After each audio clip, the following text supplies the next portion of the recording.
বাসায় থাকা পাকা করলা ফেলে না দিয়ে এরকম একটা ভর্তা তৈরি করেন। আশা করি আপনাদের কাছেও ভালোই লাগবে। আসসালামু আলাইকুম এভরিওয়ান, কী অবস্থা সবার? আশা করি আপনারা সবাই ভালো আছেন।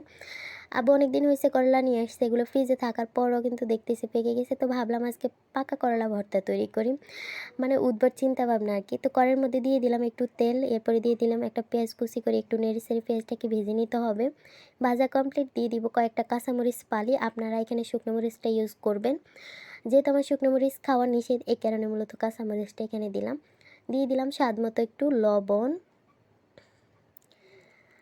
এরপরে ভালো করে পেঁয়াজটাকে নেড়েচেড়ে ভেজে নিতে হবে যতক্ষণ পর্যন্ত পেঁয়াজটা একবারে সফট না হয়ে আসবে, ততক্ষণ পর্যন্ত আবার পুরো ফেলেন না, তাহলে এমনিতে করলা তিতা, তার উপর আবার পেঁয়াজটা তিতা হয়ে যাবে।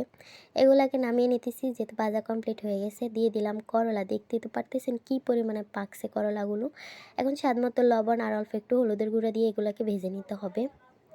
আর হ্যাঁ, ভাজার সময় অল্প একটু রসুনের কোষ বা রসুন বাটা দিবেন, তাহলে আরও বেশি স্বাদ পাবেন। আমার মনে ছিল না। এই তো আমার তো করলা ভাজাও হয়ে গেছে। এখন হচ্ছে ভর্তা মাখানোর পালা। অফ ক্যামেরায় একটা মাছ ভেজে রাখছিলাম, কাটাও সারে রাখছি। এখন মাছ দিয়ে দিব, আর দিয়ে দিব অল্প একটু সরিষার তেল। এরপর পেঁয়াজ, কাঁচামরিচ, করলা, মাছ, সরিষার তেল সব কিছু অ্যাডজাস্ট করে মেখে নিব। আলতো হাতে মাখার চেষ্টা করবেন, যেহেতু এগুলো একদম পাকা করলা ছিল, এ কারণে মূলত বেশি মাখামাখি করলে মানে খেতেও ভালো লাগবে না, রুচিতে বাঁধবে আর কি। এ তো ভর্তা তো তৈরি করা হয়ে গেছে, দেখতে পারতেছেন ভর্তাটা দেখতে কেমন হয়েছে। তো আজকে পর্যন্ত রইলো, সবাই ভালো থাকবেন, সুস্থ থাকবেন। Thanks for watching my video. আল্লাহ হাফেজ।